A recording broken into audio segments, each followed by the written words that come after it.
Hi, this is Amy from the Altis store. We've shown you videos already on the effect of shading on solar panels and the effect of the direction you point your panels. Now we're going to show you the effect of tilting your panels. Now the angle that you select to mount your panels will depend on a few different things. If you have got just a straight grid tie system that is going to be on your roof, and your roof is a normal average tilted roof, you're really just going to put it on that, because chasing after every little last angle on a grid tie system quite often isn't worth the extra money. But if you've got an off-grid system and you need to pull out every single watt hour you can out of the system, then angle really does come into play quite significantly. So I'm going to show you the effect of what we've got here. So it is November 20th. I'm very close to the winter equinox, so the sun is very low in the sky. I'm in Massachusetts, so my angle up here, my latitude is 42 degrees. So if I want to maximize year-round performance, I would want to set my panels as close as possible to 42 degrees. Because if you figure it's going to be the sun is going to be that angle in the spring and the fall, as opposed to in the summer when it's just going to be really high, or in the winter when it's going to be very low. So you really need to figure out when you're maximizing it. Do you have a winter hunting cabin that you need to maximize your winter, or a year-round place? In that case, you'd want to put them at a bit of a steeper angle to try and get as much power as you can during the short winter days. If you just have a summer camp, you're going to have it really up very high. If you've got an RV that you're just driving around with, odds are pretty good that if you just put it flat on the top of your roof, you're going to be great, because you'll probably be using it in the summer when the sun is the highest. So let's actually see what effect this has. Now again, I'm at 42 degrees latitude and in November, so I have got this at just over 50-degree angle. So I'm really pointing directly at the sun. Now you'll see up here I also have got a meter. It's an insolation meter, so it's showing me the intensity of the sun. Solar panels are rated at the standard test conditions, which is 1,000 watts per square meter. So right now, at 1:45 in the afternoon, I'm almost at 900 watts per square meter. So I've got pretty good intense sunlight right now. And so I'm going to show you the volts and the amps.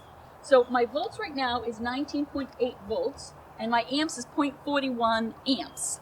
So, I've got little 5-watt panels, so they're going to be fairly low. But you're going to see a pretty dramatic change here in the amps, but not so much in the volts. If you saw the other videos, you'll see that the intensity of the sunlight doesn't affect volts as much as it affects amps. And that's true with most semiconductors.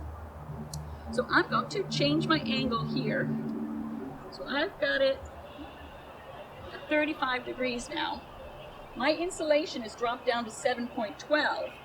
My volts are still pretty high, up at 19.6, but my amps have dropped down to 0.34. Now if I go down a bit more here, so now I'm at 20 degrees, which would be great in the summer, but at November 20th, not so good. My insulation's down 500 and something, 540. My volts is still fine, 19.4 volts, but my amps has dropped almost in half to 20.27 amps.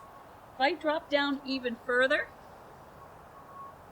so I'm pretty much flat, so this is something you'd see probably on an RV. My insulation has dropped down to 267 watts per square meter. My volts is still okay, it's 18.8 volts. But my amps is 0.15 amps, so I'm really not getting much power out of these panels.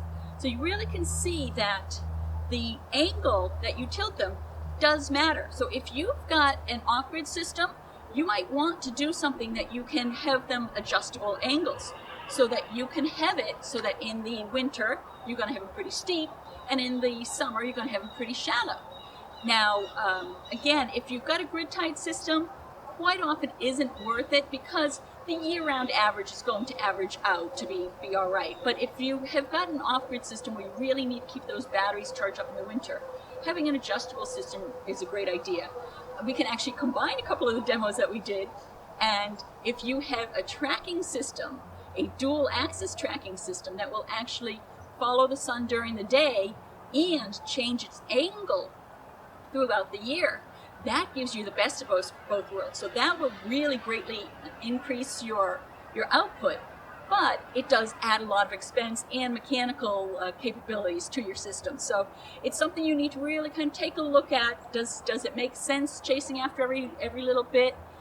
Could you just make up for the less than perfect conditions by putting some more solar panels on?